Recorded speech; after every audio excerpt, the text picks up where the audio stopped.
Salut toi! Ça fait plaisir de me remettre ici devant cette caméra pour parler avec toi, surtout à un moment aussi compliqué au niveau international. Et oui, ça fait déjà une semaine qu'en France vous êtes confinés. Ça fait déjà plusieurs jours qu'au Canada, les mêmes mesures sont en train de se mettre en place. Et j'avais envie de te parler. Tous les jours, je fais 3 heures d'émission radio. J'adore mon métier. Mais c'est vrai que c'est pas la même relation qu'on a pu avoir toi et moi. Et c'est quelqu'un aujourd'hui, mon petit frère, qui m'a dit tu devrais refaire des petits cafés. C'est le moment. Parce qu'il y a beaucoup de gens qui vont avoir besoin de se retrouver avec un copain, avec un ami, avec quelqu'un de confiance, avec quelqu'un qu'ils apprécient.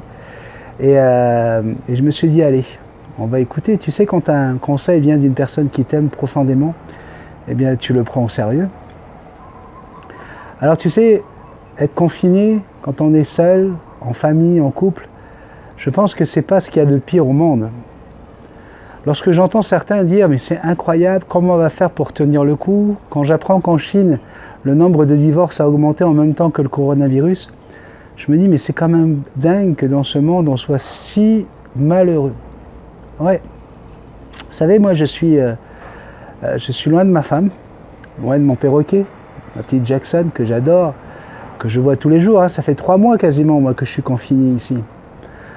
Bon, attention, je suis dans un vrai petit paradis, je sais, et puis maintenant avec mon travail, je bouge tous les jours, je sors. Mais néanmoins, lorsqu'on est loin de ceux qu'on aime, comme mes 2 garçons, eh bien, il y a un confinement émotionnel. Et puis, on avait décidé avec Sandrine qu'elle prenne un billet d'avion pour le 3 mai, pour venir me rejoindre. Et là, on avait déjà commencé à compter les jours, compter les semaines. Puis voilà, le billet a été obligatoirement annulé puisque la compagnie ne fait plus le trajet et que de toute façon, voilà. Mais heureusement, avec l'amour, on est capable de surmonter ces choses-là, tu vois. Difficile, mais on les surmonte. Alors j'ai envie juste de te passer un petit message. À ce moment-là, on se rend compte à quel point il y a des priorités dans la vie. Et tu vois, je me bats encore pour que Jackson vienne. Mais le fait de vivre loin de mes enfants qui ont perdu tous les 2 leur travail cette semaine à cause de ce coronavirus, puisque les 2 endroits où ils travaillent ont dû fermer, où je n'ai plus ma femme qui arrive le 3 mai, et bien d'un coup, tu relativises. Puis c'est vrai que je l'aime, mon oiseau, c'est vrai que Jackson c'est une petite fille. Mais voilà, je me dis, écoute, tu prendras le temps qu'il faudra, tu vas y arriver, elle est en bonne santé, on joue ensemble, on se fait plein de mamour. J'ai la chance d'avoir un oiseau qui a un lien fantastique avec moi et qui le garde, qui ne change rien dans son attitude. Et on va s'occuper un peu plus des gens qui sont autour de nous, des gens qu'on aime. Et voilà, c'est ça qui m'a décidé à prendre ma caméra aujourd'hui, à faire ce petit café avec toi.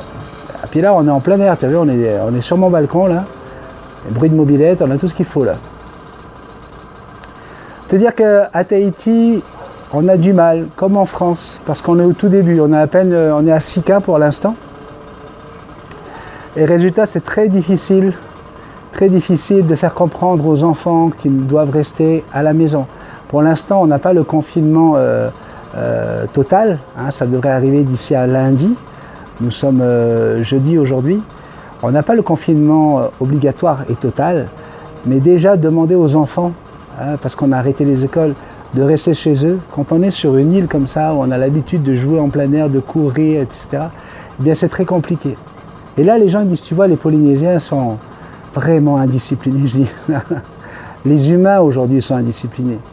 Tous ces gens aujourd'hui qui sont le fruit des enfants rois, à qui on n'a jamais dit non, trouvent que c'est exécrable. C'est inimaginable, ça devrait être interdit de nous interdire de bouger, de sortir de chez nous. 15 jours, peut-être 3 semaines, mais qu'est-ce que ça représente par rapport à ce que nos parents ont vécu, et nos grands-parents encore pire, lorsqu'on est venu les chercher pour partir 4 ans à la guerre. Comment on peut se plaindre de ne pas supporter d'être confiné? Alors oui, c'est vrai que c'est plus compliqué quand c'est un petit appartement où on vit à 4 ou 5. Oui, c'est vrai, mais attendez, vous ne pensez pas qu'il y a pire dans la vie? Et je me dis qu'il suffit de rajouter un tout petit problème, tu vois. Si je te dis, tu es confiné et en plus, tu es constipé. Ah, là, tu vas voir comme c'est moins rigolo déjà. Et là, tu vas dire, ah bah oui, c'est vrai, je ne suis pas constipé. Du coup, c'est pas si mal que ça d'être juste confiné. Tu vois? Ou, ok, t'es confiné, mais on a tiré une carte pour toi. Oh, la carte hémorroïde. Allez, t'as la carte hémorroïde. Pendant 15 jours, tu vas avoir mal au cul à chaque fois que tu vas aller aux toilettes. Et là, tu vas te dire, hop là, c'est vrai que c'est pas si mal que ça, juste confiné. Parce qu'aujourd'hui, on vit ça. On a l'impression que pour pouvoir faire comprendre aux gens qu'il faut se tenir éloigné, qu'il faut respecter des gestes, pas compliqué, tu ne serres pas la main pendant 3 semaines, c'est pas dur ça. Tu sors pas de chez toi, tu ne croises pas les gens, tu vas pas faire les courses avec tes enfants, ta mère et ta belle-mère et tes grands-parents. Tu es juste respectueux de leur vie, de ta vie, mais aussi, je ne sais pas ce qui se passe avec le bruit de la mobilette derrière là, mais j'espère que c'est juste une mobilette, que c'est pas une tondeuse. Je pense que c'est une mobilette. Ça fait le même bruit, sauf que la tondeuse avance plus vite. Et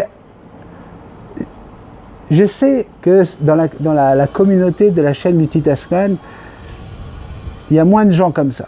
Je le sais, parce que ça fait 2 ans et demi, 3 ans maintenant qu'on se connaît, et puis on est des gens qui avons des valeurs. Ceux qui n'ont pas de valeurs, ceux qui étaient là pour profiter, ils sont partis. Hein, on leur a dit merci, ou ils sont partis d'eux-mêmes, parce qu'ils ont compris que, voilà, ils n'avaient rien à faire là. Mais toi qui es toute seule, je pense à des personnes comme Simone, par exemple, comme Christiane, des gens comme Daniel, hein, qui sont seuls dans leur maison, qui sont déjà confinés depuis des semaines et des semaines.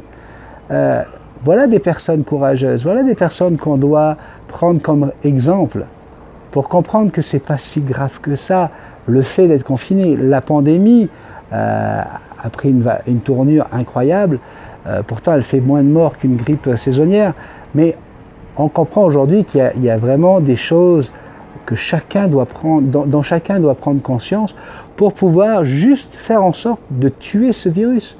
On doit l'avoir comme ennemi.